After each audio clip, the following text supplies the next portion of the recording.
Hi అండి. ఇవాళైతే మనం silver ఏంటి ఇలాగా పెరిగిపోతుంది, ఏం జరుగుతుంది అనేది మనం నాకు తెలిసినంతలో మీకు షేర్ చేసుకుందామని చేస్తున్నానండి వీడియో. సో, ఇది చూస్తున్నారు గదా! ఇది అమెరికన్ ఈగల్‌వి 1 ఔన్స్ కాయిన్స్ అండి. ఇలా ప్యాక్ లాగా ఇచ్చారు. నేను కొన్నది గూడా కాసుకోలేనేనండి. 2024 ఆహ్, అంటే ఫస్ట్ క్వార్టర్‌లోనే ఎప్పుడో కొన్నట్టున్నానండి. ఆల్మోస్ట్ 550 ఆ రేంజ్‌లో పడిందండి. 20 పీసెస్ కలిపి నాకు. అంటే ఇప్పుడు చూసారా ఇది దీని లోపల ఓపెన్ చేస్తే మనకి ఇట్లాగా కాయిన్స్ ఉంటాయన్నమాట. చూస్తున్నారా? ఇవన్నీ సిల్వర్ కాయిన్స్ అండి. సో, అమెరికన్ ఈగల్‌వి. ఇది నేను ఒక చిన్న ఫంక్షన్ అనుకొని రిటర్న్ గిఫ్ట్స్‌కి నాకు ఇద్దాము అని అప్పట్లో తీసుకున్నానండి. కాకపోతే అప్పుడు ఇవి ఇవ్వకుండా వేరే ఏదో సెట్ చేయాల్సొచ్చింది. సో, అందుకని నాకు ఇవి మిగిలిపోయినాయండి. నేనేదో ఇన్వెస్ట్ చేద్దాం అనుకున్నది కాదు. అంటే కొంచెం ఉపయోగపడేలాంటిది ఇస్తే, కొంచెం దాచుకోగలిగేటట్టు ఇస్తే బెటర్ కదా! వాల్యూ పెరిగేది ఇవ్వాలి ఇచ్చినప్పుడు అని ఫీలింగ్ తోటి కొన్నాను. కానీ అప్పుడు ఇవి కాకుండా వేరే ఏదో ఇవ్వాల్సొచ్చిందండి. 28 కూడా పడలేదండి. ఒకటి నాకు అలా లెక్కేసుకుంటే. బట్ స్టిల్ కొంచెం వాల్యూ ప్రెషియస్ మెటల్ కదా అన్నట్టు తీసుకున్నాను. సో, అప్పుడు తీసుకున్నప్పటికీ నేను ఏ రీజన్‌తో తీసుకున్నా నాకు కొంచెం హ్యాపీగా అనిపిస్తుందండి ప్రైస్ చూస్తుంటే. కానీ ఒక్కొక్కసారి ఆలోచిస్తే ఇది నిజమైన ప్రైస్ ఇంక్రీజేనా? కావాలని పెంచుతున్నారా? కారణాలేంటి అనేది నేను చూస్తా ఉంటే నాకు అర్థమైందేంటంటే సిల్వరు ఇప్పుడు అన్ని కంట్రీస్‌లోనూ dollar devaluation, Indian currency devaluation ఇవన్నీ ఏ కరెన్సీ చూసినా డీవాల్యూ అవుతున్నట్టే చెప్తున్నారు గదా!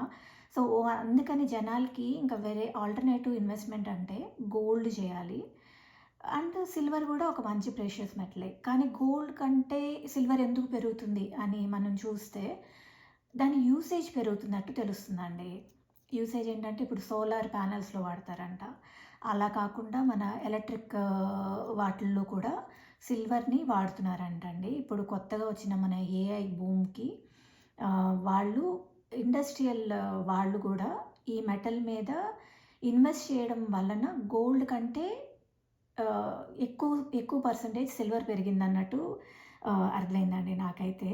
సో, ఏది ఏమైనా 2 నెలల క్రితం అయితే ఉన్న కేజీ రేట్‌కి నేను ఈ మధ్యన ఏదో ఒకటి తీసుకున్నానండి.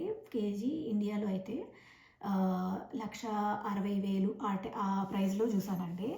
మళ్ళీ నేను 2 నెలలు కూడా తేడా లేదండి. మళ్ళీ చూస్తుంటే 1,90,000 2,00,000 అట్లా చూపిస్తుందండి. అంత డ్రాస్టిక్‌గా పెరుగుతుంది. ఏమనాలో నాకైతే అర్థం కావట్లేదండి. బట్ మా అమ్మగారు అంటా ఉంటారండి. "ఏంటి ఈ రేట్లు పెళ్ళికి పుస్తలోను కాళ్ళు మెట్లు కొంటాకి కూడా చూసుకునే రోజులు అయిపోయేలా ఉన్నాయి పోను పోను" అని అంటున్నారు. అది నిజమే కదా అని అనిపించింది నాకైతే. మీరేమంటారు? కానీ మా అమ్మగారు చెప్పే ఇంకొక విషయం ఏంటంటే, "ఏది ఎలా ఉన్నా కొంచెం కొంచెంగా కొంటుంటేనే ఏర్పడతాయమ్మా. ఎక్కువగా ఒకేసారి కొనాలని పెట్టి కూర్చోకుండా, మీకు వీలైనప్పుడు, అవకాశం ఉన్నప్పుడు కొనుక్కోండి. అలా అని అప్పు చేసి మాత్రం కొనుక్కోకండమ్మా" అని చెప్తారు. మా అమ్మగారు కరెక్ట్‌గా అన్నీ ఫాలో అయ్యారు అని నేను చెప్పలేను. బట్ నాకు ఆవిడ అడ్వైస్ చేసిందైతే అదండి. సో, ఇంకా ఇన్వెస్ట్ చేసే పరంగా గూడా సిల్వర్ పెరుగుతుందని ఎన్ని స్పెక్యులేషన్స్ ఉన్నా నాకు తెలిసినంతలో నేను చెప్పేదేంటంటే, అంతా తీసుకెళ్ళి ఒక దానిలో పెట్టకూడదు గదండీ! సో, సిల్వర్ కొన్నా గూడా కొంత కొనుక్కోండి. మిగతావి వేరే వాటిలో కూడా ఇన్వెస్ట్ చేయండి. సో, రేపు అనేది మన ఎవ్వరికీ తెలియని విషయం.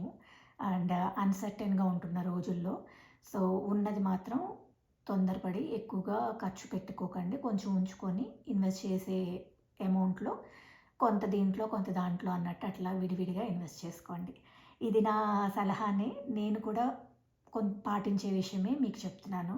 నేను పెద్ద పెద్దగా ఏమి కొనకపోయినా చిన్న చిన్నవైనా ఉన్నంతలో మన శక్తి కొలది మనం తీసుకుంటూ ఉంటే ఏర్పడతాయండి. ఇది మనకి ఏదో ఒక టైంలో మన ఫ్యూచర్‌కి, మన ఫ్యామిలీకి హెల్ప్ అవుతుందనేది మనం చేసే ప్రతి ఇన్వెస్ట్‌మెంటు వెనకాల ఉన్న మోటో. మీరేమంటారు? Please like, share and subscribe to our channel for more interesting topics and advices and everything I can, I'll try to share. And thank you. And stay safe, stay diversified, stay open minded.